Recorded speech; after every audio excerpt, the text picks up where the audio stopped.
My salon is very busy as many might assume at the moment, whereas I'm getting a lot of publicity, for what we're doing out here.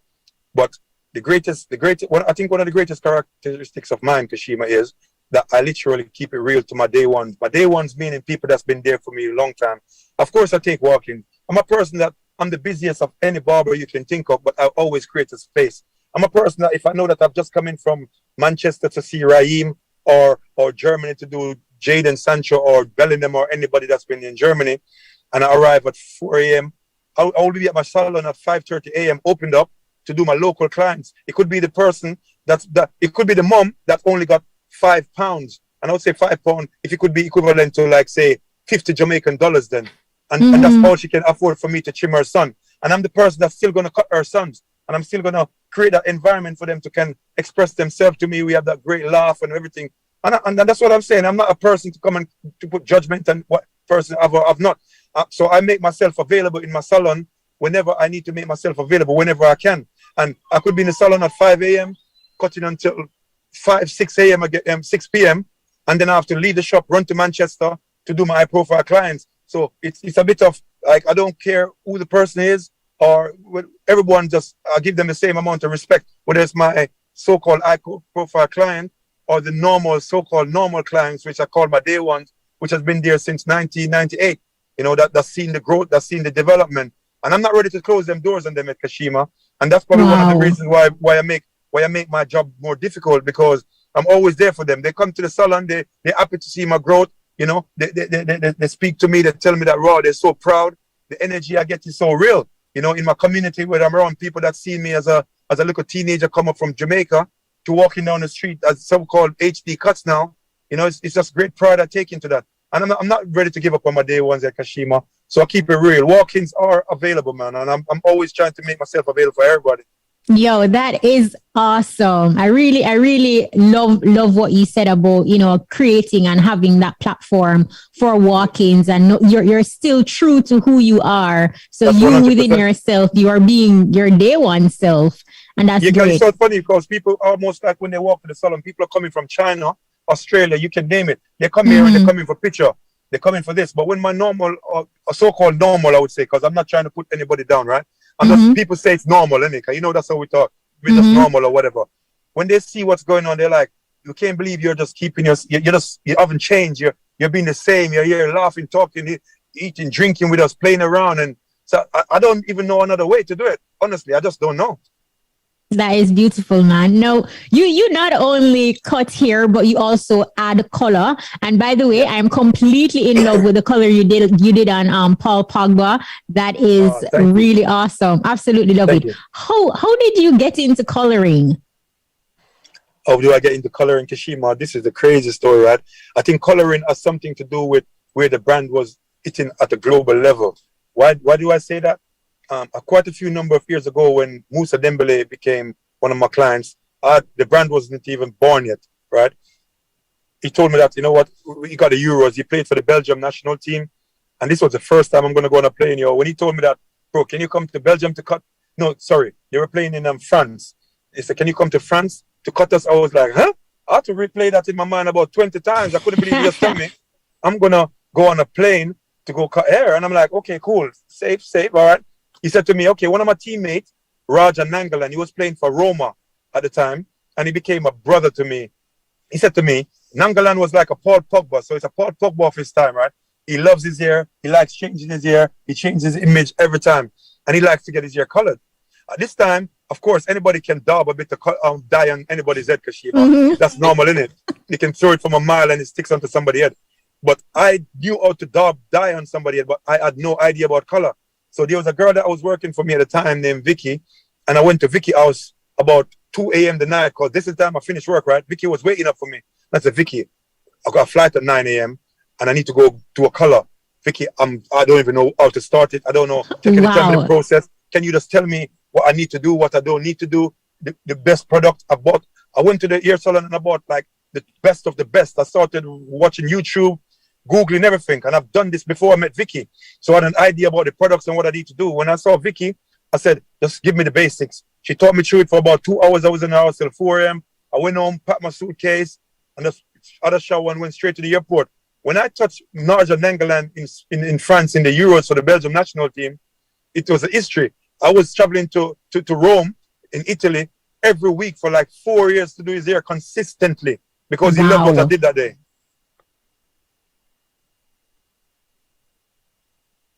Wow. Can you hear me? Yes, I can hear you. Continue. Yes. So I was going to literally Rome every week for like 4 years consistently to cut his hair. Wow. How did the coloring turn out? How was that process? Well, to be honest, the color turned out really good. It takes a bit of, adding the dye and about a bit of product knowledge and what is good for one scalp, whether it's sensitive scalp or not. You know what I mean?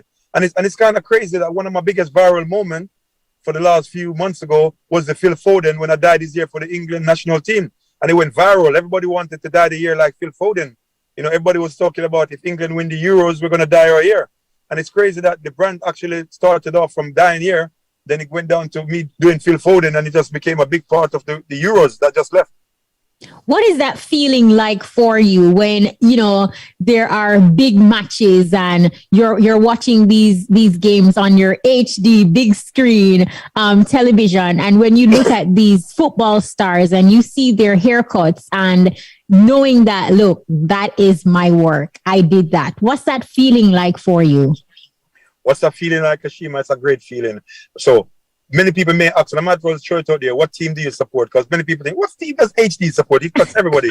Well, I'm a diehard before Manchester United supporter, but when my relationship grew with a lot of players, my relationship became neutral, and I became a fan of only the players. I don't really support a club to how I used to support a club. And me watching a game, I sit there in total, like my excitement comes of watching how the haircut look on the pitch than actually from the game itself. You know what I mean? And that's what keeps me going. I like to see that. You know what I mean? And like after all games and everything, the way the commentators, everybody be talking about a haircut, and of course, many players tell me that, what, if they don't have the haircut before the game, they feel like they haven't prepared properly. They haven't put their boots on, their socks properly. And haircut has become a very integral part of the sport at the moment. And I'm very happy. I'm very happy to be a part of it. Because in the UK at the moment, in the world, in Jamaica, there's probably great barbers out there. And it's great to see that many of them reached out to me on social media and knowing that, they can take it to another level. Barbering can go somewhere. Because back in the day, Kashima, people used to tell me, you're just a barber without putting any kind of respect to it, But I'm happy at the moment. I just walk around. Yes, I'm a barber. What are you saying now? You get me? Yeah, big facts. Now, as a successful barber, for me, it's no surprise that you have scored endorsement deals. How do you determine what products or brands to align with? How do I determine which products and brand to align with? Well, to be honest, Kashima, I got a team of people around me, and like not anything goes. I first have to see like the roots and the origin of the brand, if they have the same beliefs. I'm a person that's a believer in humanity. I'm not just a person that just believes that, like it's not, for me, it's not money, for me, it's more than respect and what we're trying to achieve.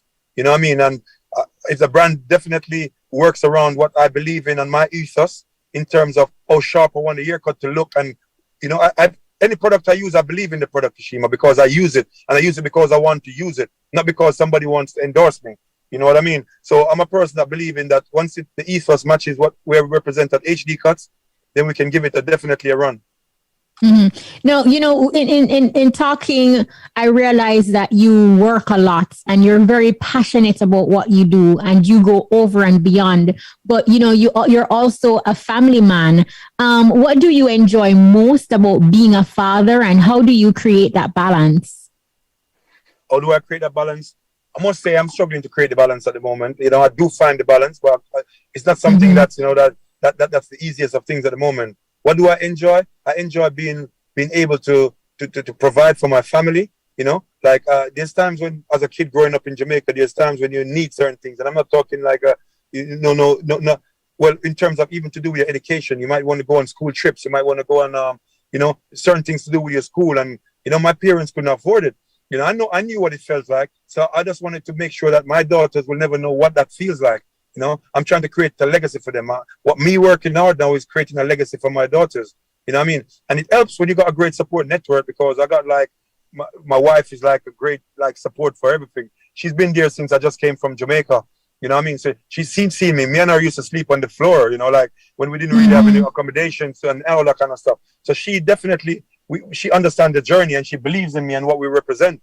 You know what I mean? And with her by my side, definitely, that's why it's able to go and just take on the world the way I've been taking on the world. Because she locks the home down and I lock the road down. You know what I mean? And we both have understanding that, you know what, this is where we're going to meet up in the middle and make things happen. When I do find time, when I make time, to be honest, and I go to places with my kids, and we enjoy each other's company, man. And that's just different. Wow. Listening to you talk, like a lot of barbers and stylists just, in Jamaica in particular, they could take, several pages from your book. Would you facilitate workshops in Jamaica to, help our barbers and stylists across the island to level up? Will I facilitate like workshops? Just before Corona, about October, like 2 years ago, or just over 2 years ago, I did just that in Jamaica, to be honest. Luster's, one of my ambassador for the brand, came together with a boohoo man and a clothing brand, and I came to Jamaica with about 20 barrels of clothes, and I gave it away to the care homes, and I done some workshop with D. Murray Institute in Kingston, Jamaica, and we literally brought some barbers out, did some workshop teaching them to cut hair. That's good. That's definitely the lines I want to go down, because I wanted to create a legacy. I want people to know, and call it the HD way, the way that they can believe that anything and everything is possible, and I would definitely be facilitating and doing workshops and everything during Jamaica. I keep in contact with a lot of barbers in Jamaica that I met, and I do give them a bit of talk and a pep talk and a motivational speak now and then. But there's a lot more that I can do in Jamaica, and I'm looking forward to making it happen in reality. When I did one of the talks in Jamaica, amputee came up to me when I did with D. Maria. And he was coming up. He came over on his stick. He was standing on one leg, and he said, "Listen, I'm going to be like you one day." And I was so happy, because he said to me, when he started following me on Instagram about 2 years ago, he got up every day since then and watched what I was doing. And the way that I was going gave him the motivation. It gave him the push to carry on. And he knew that he's going to start to travel and cut hair like me one day. And he said, "Don't stop going, because you're giving us strength." I didn't have the bus fare to come here today. I had to go and borrow the money, but I had to come and see you today, because you have changed my life, and you make me have a sense of, belonging, and I'm going to be like you one day. Wow. As a self-taught barber who started in Clarendon to now an acclaimed, world-renowned celebrity barber and CEO of HD Cuts in London, what advice would you give to anyone who wants to go into hair and beauty industry? What advice can I give? Okay, for the young or anyone that wants to go into the hair and beauty industry, there's no time like now. The hair and beauty industry is booming. And I think you should take on the challenge. I think you should take on the challenge to be a better version of what is represented out there. Everything keep on changing. Just go inside there. Don't make money be your motivation. Make the love for your job be your motivation, and educate yourself. Don't think you're good enough. You're never good enough. I don't think I'm good enough, because I'm continuing to learn every day. I'm gonna learn after I came off this phone just now. I'm gonna learn. I'm gonna teach myself something new that I think I can improve on. Once you tell yourself that you need to learn and educate yourself more and push yourself, that's the only way that I would think that definitely the growth process just speeds up itself. And, in Jamaica, you can find a lot of barber shops and a lot of salons. What do you think these upcoming business owners should consider, especially owners of salons and barber shops, to say, propel their business to the next level? Like, what should they consider? What should certain business owners like barbershops consider? You know what? I think what they should consider to put their business to the next level is try to put yourself in in the footsteps of your employees, you know, trying to be a people's person. Just don't try to be a person that just thinking of only your business. You know, of course, the business, the growth of the business and the success of the business is going to be down to you, because everybody can walk away.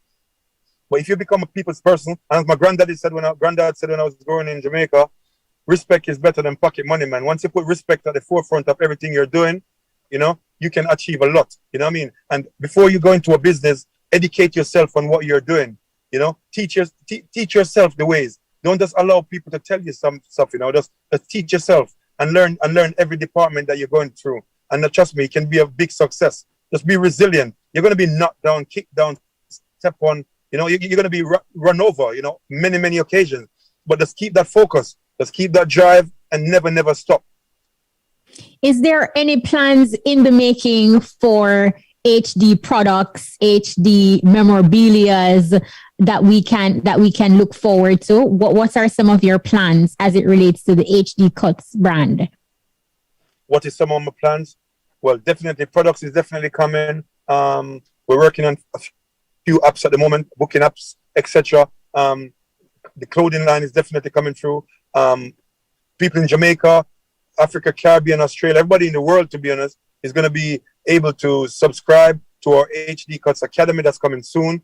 You know, where I'll try to teach a lot of business advice, you know, entrepreneurship, you know, accounting, how to manage your business, how to start up your business, and of course, how to execute great haircuts, you know, and to build a great clientele base like mine. That is super awesome, HD. And for persons who are listening and they want to follow you across social media, because just following you on these online platforms, you do give a lot of information. You do share a lot of positive and uplifting quotes and, you know, little pointers and tips into the work that you do daily. How can persons follow HD? What are your social media handles? So my social media handles are HD Cuts London for Instagram, on Twitter HD Cuts UK, and Facebook is HD Cuts.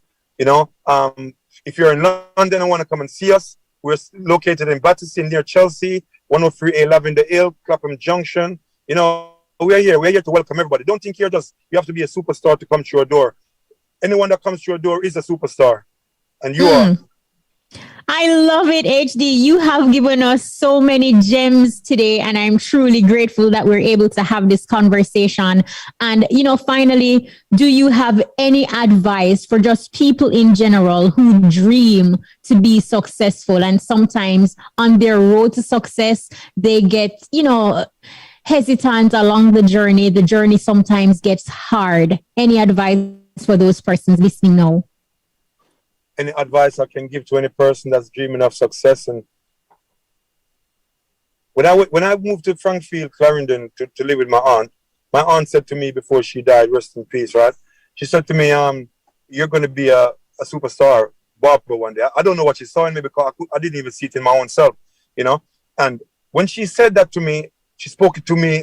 It's like, it just turned something inside of me. So when I went on that bed and I was sleeping on the bed, and it was like 4 or 5 of us on the bed, every night I would just lie there in the middle of the night, just thinking of the day when I would probably just become that superstar barber, that person that's going to change my family's life, that person that's going to move around. And you know, this time when you talk about superstar, you're thinking about American artists and etc. That's what I used to dream of. You know what I mean? I used to dream it. And if I can dream it and work it into existence, you can. You know, but you have to speak it into existence. I started to follow like my aunt without even, at that particular time, I used to tell myself I'm a global stylist. Long before I went on a plane, I was telling people I'm global. Long before I get on high profile clients, I used to tell people I'm global. Long before I cut Usain Bolt, I used to tell people I'm going to cut Usain Bolt. Long before I do anything, I'm telling people. So words are very powerful, and I think you should speak yourself into existence, no matter what you do or what you want to achieve. Do not put doubt on yourself, because that doubt becomes reality. Wow. HD Cuts, thank you so much. Those are some positive, uplifting and educational and powerful words to end this conversation. We're really happy that you're able to take us on your journey and just be so candid with us and share an uplifting and rich story. Thank you so much, HD Cuts. Welcome. Thank you very much for having me. Thank you.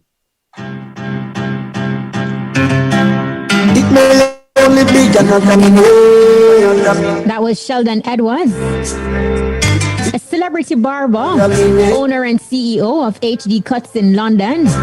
In Europe, he's known as England's unofficial barber to the football stars. He's given us so many gems. Don't be motivated by the money.